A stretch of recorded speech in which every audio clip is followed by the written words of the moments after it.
Dieu est pour nous un refuge et un appui,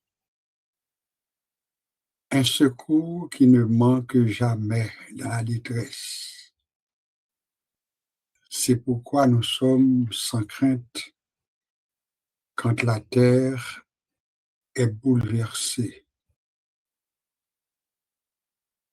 et que les montagnes chancellent au cœur des mers,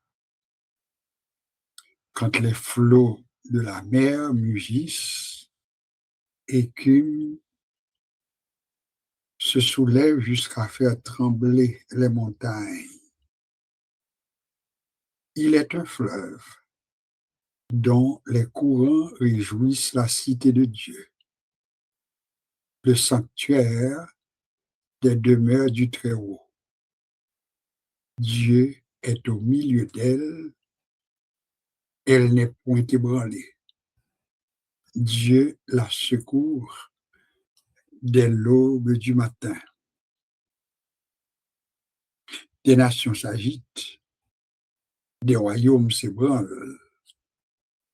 Il fait entendre sa voix. La terre se fond d'épouvante. L'Éternel des armées est avec nous. Le Dieu de Jacob est pour nous une haute retraite. Venez contempler les œuvres de l'Éternel, les ravages qu'il a opérés sur la terre.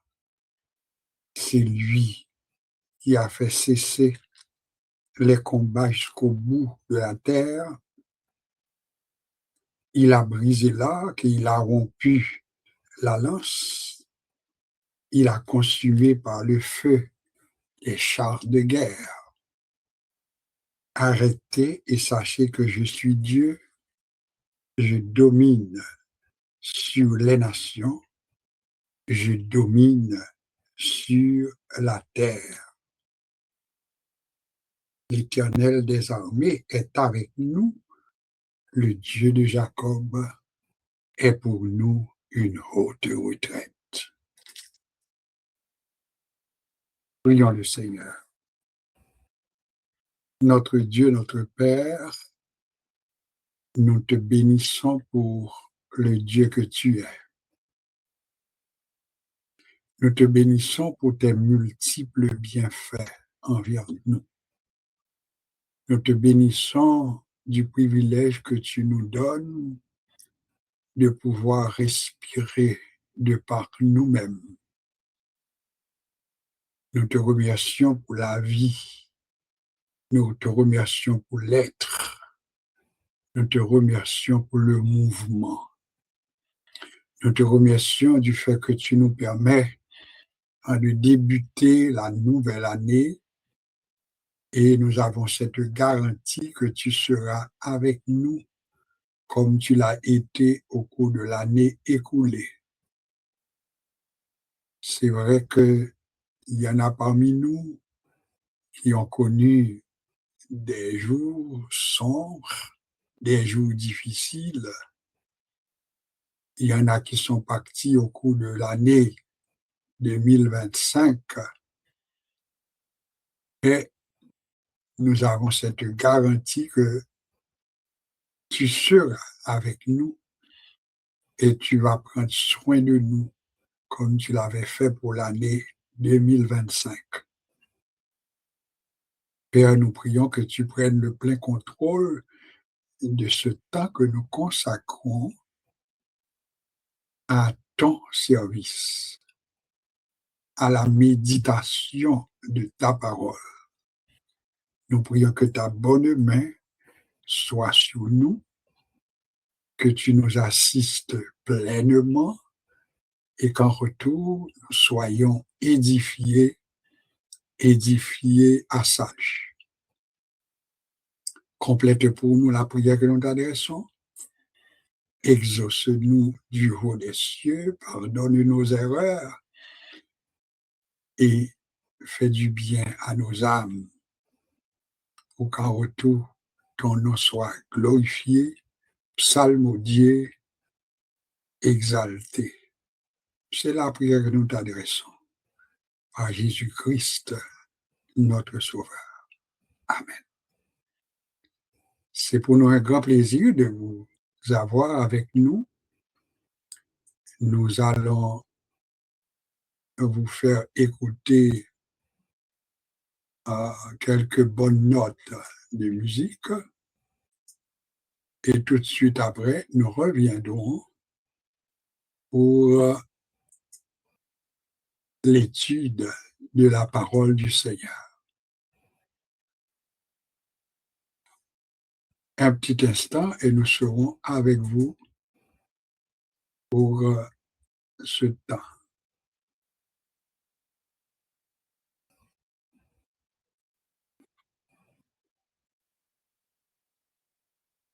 Donc, c'est pas faisable.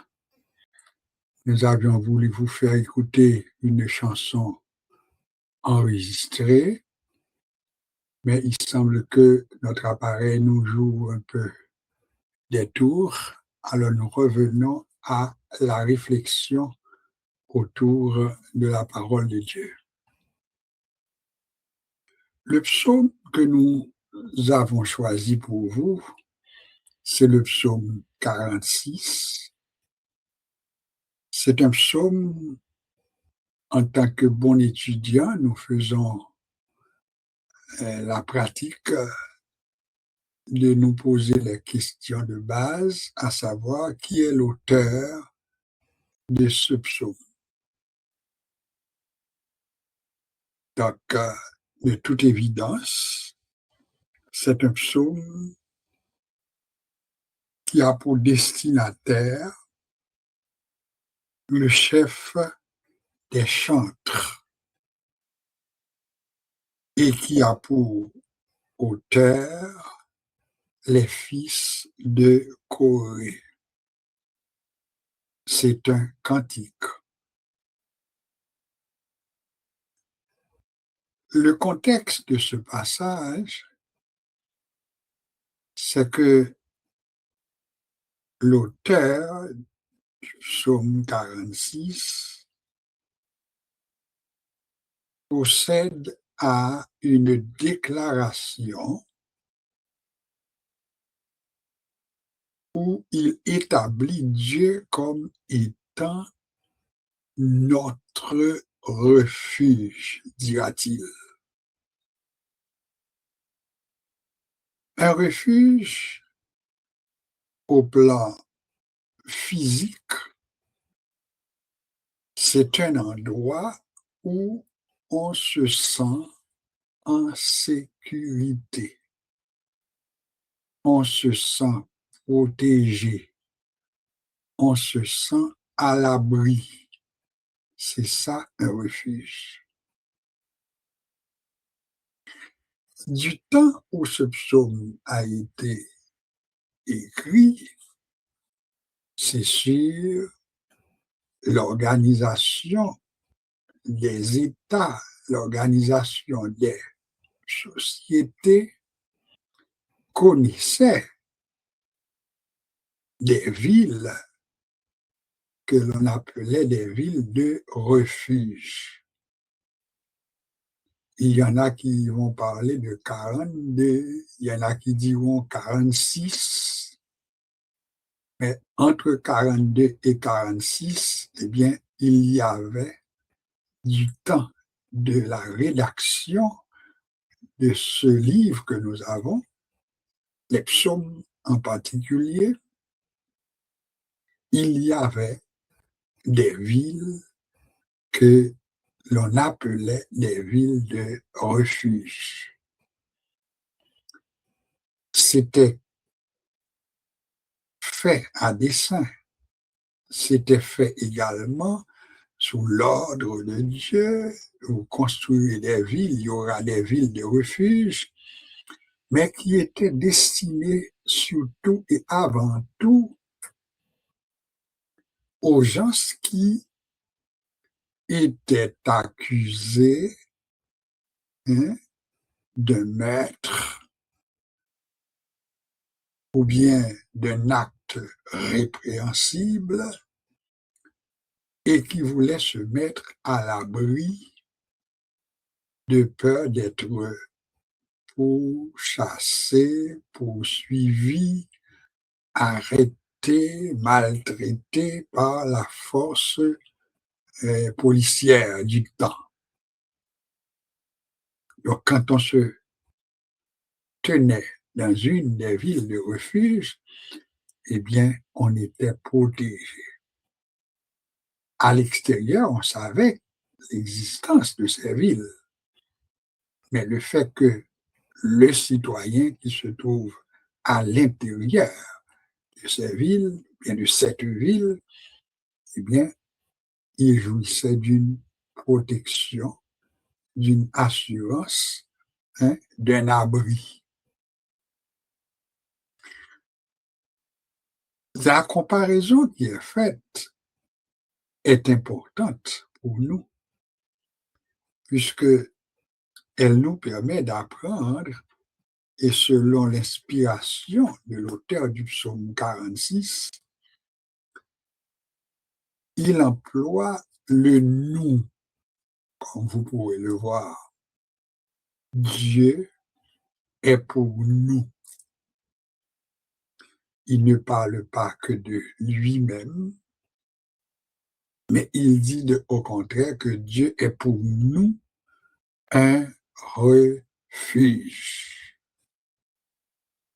Non seulement il est pour nous un refuge, mais il dit aussi qu'il est pour nous un appui, un refuge, un appui, un secours également qui ne manque jamais dans la détresse. Dans un premier temps, je vous invite à souligner les trois choses principalement mentionnées. Dieu est pour le croyant un refuge. C'est-à-dire que là où vous êtes, quand vous êtes avec Dieu, vous êtes protégé, vous êtes en sécurité, vous êtes à l'abri. Ça me fait penser au psaume 91, le premier verset de ce psaume. Celui qui demeure sous l'abri du Très-Haut repose à l'ombre du Tout-Puissant. Ce sont là certaines conséquences positives de tous ceux et toutes celles qui sont dans cet abri, qui habitent la maison de Dieu. Et vous savez tout comme moi les bénédictions qui découlent du psaume 91, les versets qui suivent vous diront que 1000 tombent à ton côté, que 10 000 tombent à ta droite, quant à toi, tu ne seras pas atteint. De tes yeux seulement, tu regarderas et tu verras la rétribution des méchants. Alors, si on revient maintenant au fils de Corée dans le psaume 46, eh bien, il fait la déclaration suivante que Dieu est pour nous un refuge et un appui, un secours qui ne manque jamais dans la détresse. Je vous invite à mémoriser ces trois choses particulièrement. Un refuge, un appui, un secours. Nous sommes abris, nous sommes appuyés par Dieu et nous avons son secours. Son secours est un secours, mais pas comme le secours des hommes. L'homme, parfois, nous porte secours, mais dépendant des circonstances, dépendant également de l'état de la situation, dépendant de ce qui est devant eux. Si la situation n'est pas trop dangereuse, l'homme, pour se valoriser, va nous porter secours juste pour sa gloire personnelle. Ça dépend également de la situation. Quelqu'un peut se prêter à notre service, à notre appui, mais si pour eux, leur existence n'est pas en danger. Cependant, ce que nous dit ici le psalmiste, en l'occurrence les fils de Corée, il va nous dire que c'est un secours qui ne manque jamais dans la détresse. Et c'est peut-être là surtout que je voudrais en venir, un secours qui ne manque jamais dans la détresse. Quand le bateau est en détresse, quand le voyage est périlleux, eh bien, l'intervention de Dieu devient plus que nécessaire. Un secours qui ne manque jamais. J'aimerais ça que vous preniez peut-être un moment pour vous poser la question, combien de fois il vous a été donné de faire l'expérience d'un moment de détresse dans votre vie personnelle, dans votre famille, dans votre ministère, dans votre activité euh, économique, etc. Combien de fois n'aviez-vous pas connu des moments de détresse où tout allait de manière très sombre devant vous, où tout était nuageux, pour ne pas dire complètement noir autour de vous. Mais pourtant, le psalmiste nous dit ici que c'est un secours qui ne manque jamais dans la détresse. Leçon numéro 1, heureux celui qui a pour secours le Dieu de Jacob. C'est la première leçon à tirer.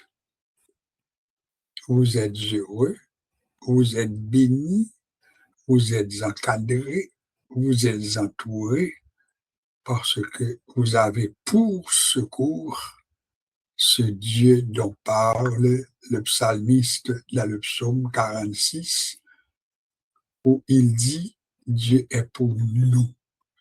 Pour eux, il était un Dieu qui ne manque jamais un secours, qui ne manque jamais dans la détresse. Qu'en est-il pour nous? Qu'en est-il pour vous? C'est à vous peut-être de répondre à cette question. Poursuivons un peu la réflexion du psalmiste au verset 3. Il nous dit, c'est la raison pour laquelle nous sommes sans crainte quand la terre est bouleversée et que les montagnes chancellent au cœur des mers. C'est pourquoi C'est la raison pour laquelle nous sommes sans crainte. L'année 2025, qui est désormais derrière nous, a été qualifiée par plusieurs comme étant une année très dure. Ça, c'est par rapport au bilan que plusieurs en font de l'année 2025.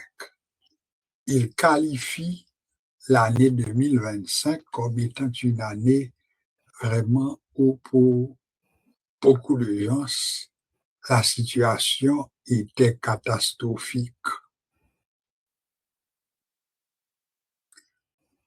Qu'en est-il de l'année 2026 qui est à nos portes et que nous venons à peine de débuter?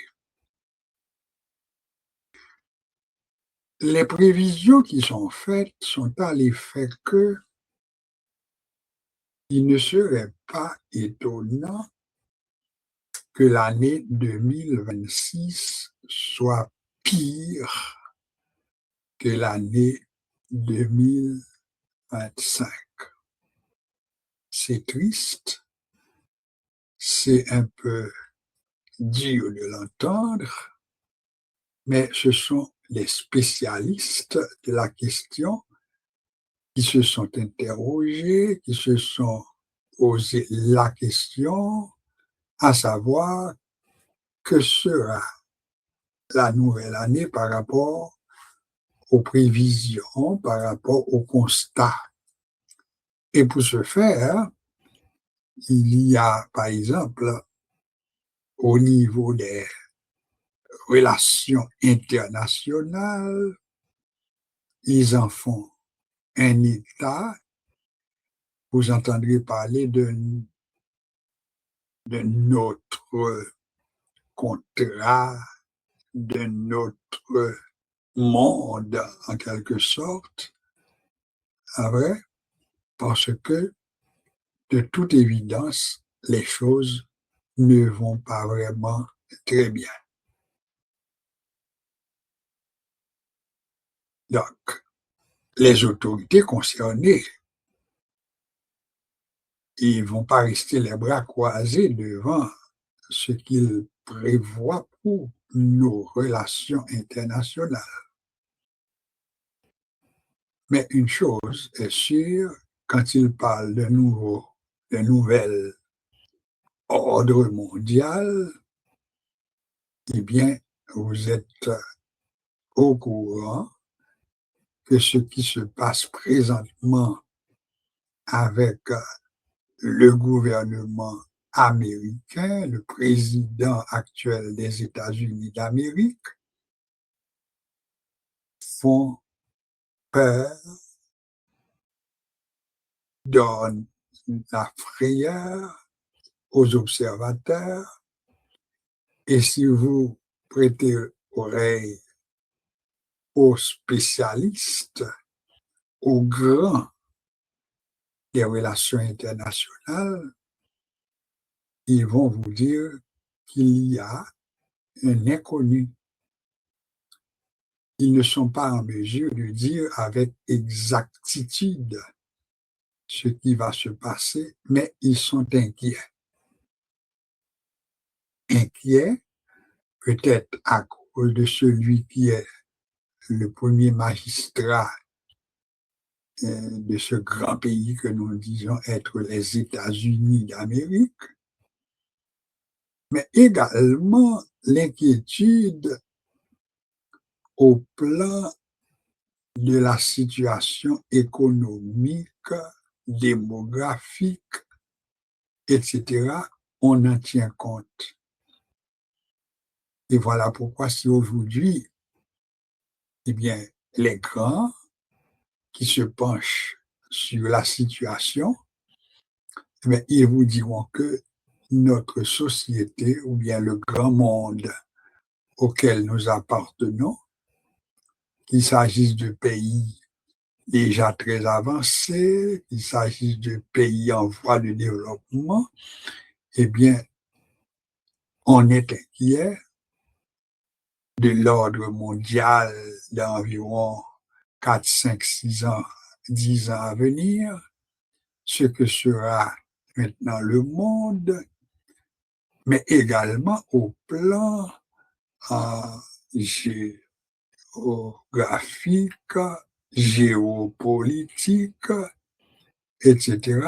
Les questions sont nombreuses. Il y a par exemple la fameuse question du climat. Vous savez tout comme moi qu'il y a une inquiétude grandissante par rapport à la situation climatique.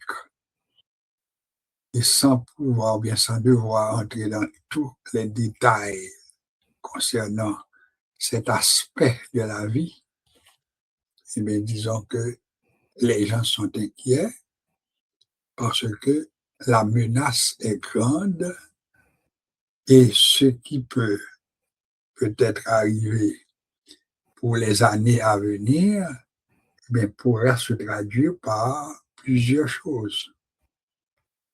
Problèmes de santé, problèmes de nourriture, etc. Donc, il y a plein de choses qui peuvent arriver pour les années à venir si nous nous basons sur les prévisions des autorités concernées. Nous n'allons pas peut-être parler des relations au niveau des églises, je peux parler bien sûr au niveau de cette dimension religieuse, mais là aussi, il faut voir que l'Église fait partie de la grande société.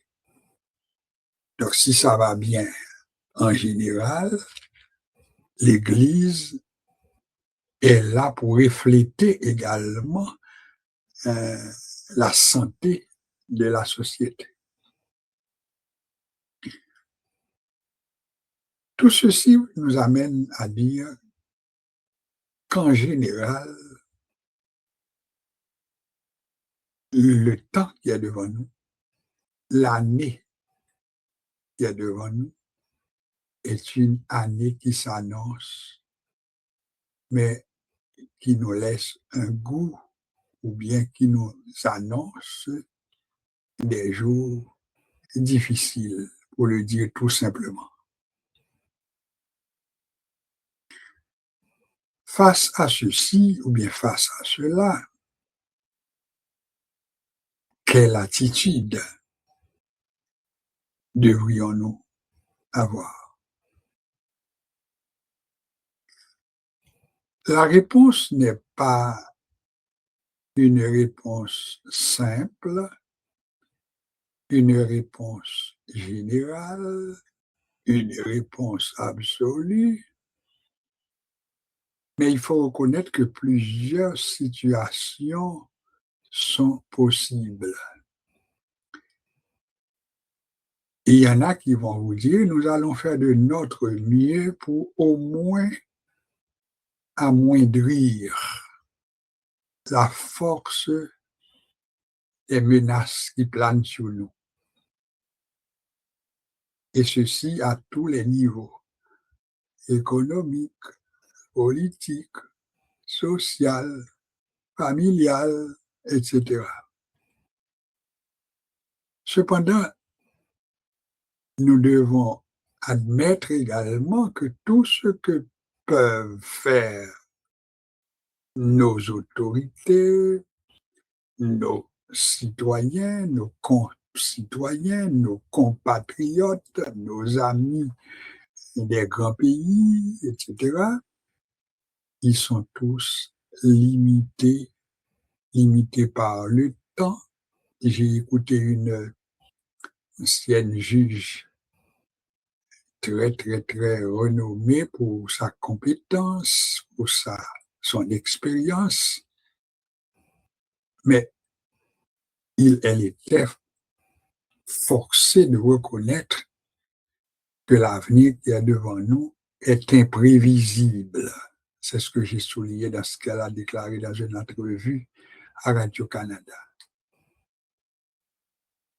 L'avenir est imprévisible par rapport à tout ce que nous sommes en train de voir. Il nous reste à questionner la Bible par rapport à tout ceci. Oui, nos dirigeants, ils font de leur mieux pour améliorer nos situations. Ils font de leur mieux pour qu'il y ait moins de problèmes par rapport à ce qu'ils voient pour l'avenir. Mais admettons également qu'ils n'ont pas le dernier mot. Restons calmes dans la mesure du possible. Mais interrogeons également la Bible pour savoir ce que dit la Bible par rapport aux temps difficiles. La Bible est pleine de passages parlant des temps difficiles. L'apôtre Paul, poussé par le Saint-Esprit, dira à son enfant légitime, sache que dans les derniers jours, les hommes seront égoïstes, fanfarons, hautains, blasphémateurs, cruels, ennemis des gens de bien, aimant le plaisir plus que Dieu, ayant l'apparence de la piété, mais reniant ce qui en fait la force, etc. Il y aura également au plan naturel des temps difficiles. Vous entendrez parler de guerre, de bruit de guerre, nations se soulèveront contre nations, peuple contre peuple. La famine également est annoncée et tout ceci, c'est par rapport aux informations de la Bible. Ce qui nous reste, c'est peut-être de recourir à des passages bibliques également qui nous permettent de savoir que dans les temps de difficulté, dans les temps de détresse, dans les temps d'angoisse, dans les temps de turbulence, il y a un Dieu qui porte secours et qu'il s'agit d'un secours qui ne manque jamais dans la détresse. Un secours qui ne manque jamais dans la détresse. Vous vous rappelez que la Bible également parle des derniers temps, des derniers jours, la fin des temps, etc. Alors, qu'est-ce que nous pouvons observer dans ce passage du psaume 46? Le psalmiste nous dit, c'est pourquoi, une façon de le dire, c'est la raison pour laquelle, sachant que Dieu est pour nous un refuge et un appui, sachant que Dieu est pour nous un secours qui ne manque jamais dans la détresse, nous sommes donc sans crainte quand la terre est bouleversée. Amen. Nous sommes sans crainte quand la terre est bouleversée. La terre est déjà bouleversée. La terre sera encore beaucoup plus bouleversée par rapport aux prévisions. Les autorités le reconnaissent. Mais il y a un lieu de paix pour les croyants. Il continue, le psalmiste, pour nous dire que nous sommes sans crainte quand la terre est bouleversée, il ajoute, quand les montagnes chancellent au cœur des mers, quand les flots de la mer mugissent, écument, se soulèvent jusqu'à faire trembler les montagnes. Ça, ce sont là certaines descriptions qu'a fait le psalmiste. La terre bouleversée, des montagnes qui chancellent, les flots de la mer qui mugissent et écument, qui se soulèvent jusqu'à faire trembler les montagnes. Et il poursuit en disant, il est un fleuve dont les courants réjouissent la cité de Dieu, le sanctuaire des demeures du Très-Haut.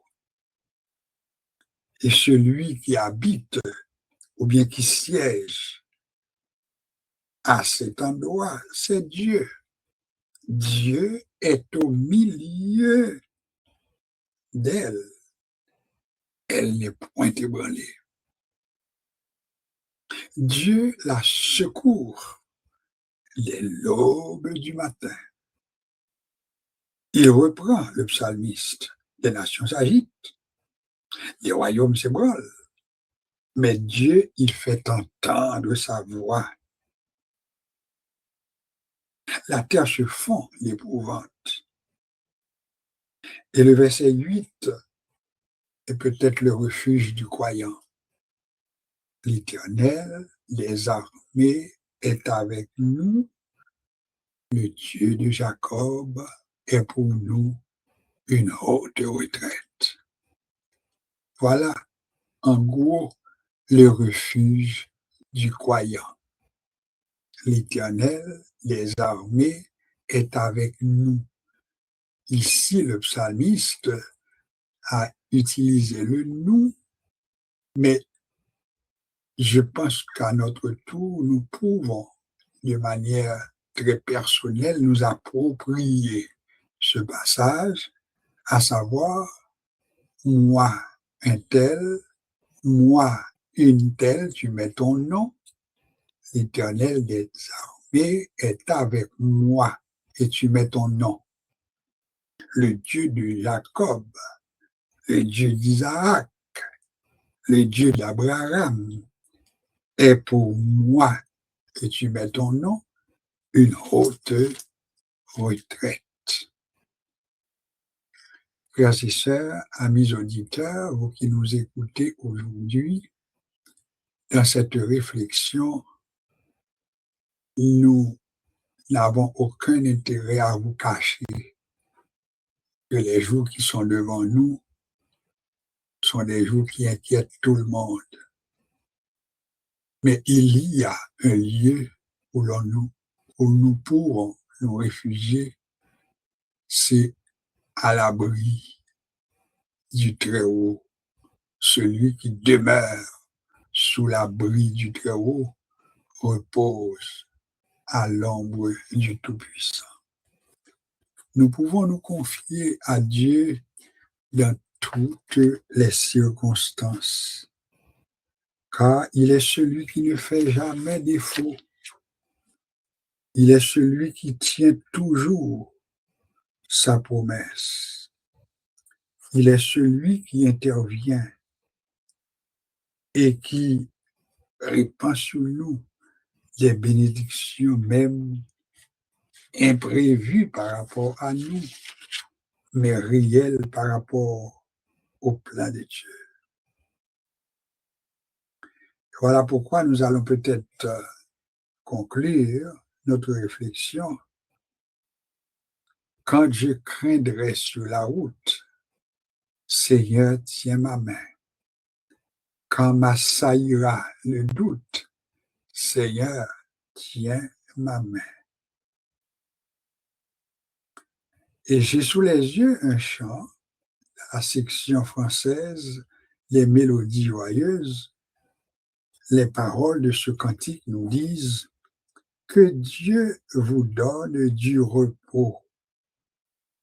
Soyez tous sans crainte, car le Christ, notre Sauveur, ce jour sans contrainte, fut incarné pour nous sauver dans la vie sainte. Un ange de Dieu vint du ciel annoncer aux bergers une bonne nouvelle. Au monde fatigué, un message de joie et de paix, le pardon du péché.